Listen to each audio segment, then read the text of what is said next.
quantes històries explicarien els rocs del Parc Nacional.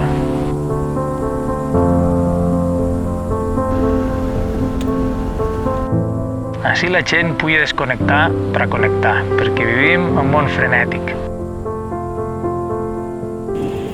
A tots mos sorprèn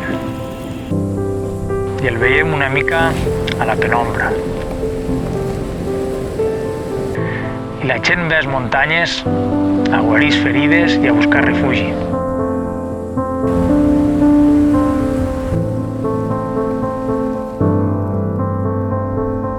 La gent a carros de foc s'hi sent més a prop dels estrels.